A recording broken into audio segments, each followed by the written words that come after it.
Bonjour et bienvenue à notre condensé financier quotidien du jeudi. Je m'appelle Sophie et voici ce qu'il se passe sur les marchés aujourd'hui. Les investisseurs font pression sur le géant du pétrole Royal Dutch Shell pour expliquer en détail son projet de lier les primes de ses cadres à la réduction des émissions de carbone, demandant plus de transparence alors que le monde se détourne des combustibles fossiles. L'Europe a besoin d'un marché de capitaux fort pour maintenir son indépendance vis-à-vis des États-Unis, a déclaré le président du conseil de surveillance de la Deutsche Bank. Le dollar canadien a réduit certains de ses gains hebdomadaires mercredi contre son homologue américain, dans un contexte où l'incertitude politique à Washington a favorisé les monnaies refuges.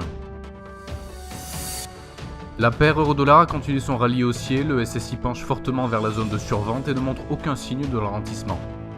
La paire livre-dollar s'éloigne progressivement des 1,2890, ce qui est en faveur de la poursuite de notre perspective haussière sur la période à venir.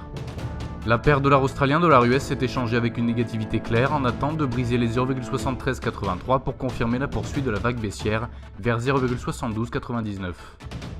La paire dollar-yen a décliné récemment, affectée par la figure à double sommet mineur, ce qui joue en faveur de la poursuite du biais baissier sur la période à venir.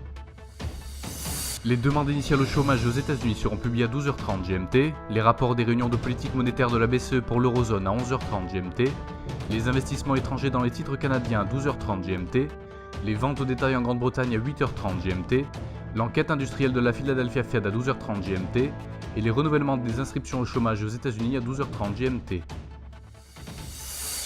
Nous espérons que vous avez apprécié nos perspectives marché de ce jeudi. Nous vous souhaitons de la part de toute l'équipe une journée productive sur les marchés. N'oubliez pas de vous connecter demain matin pour les dernières nouvelles et événements des marchés financiers.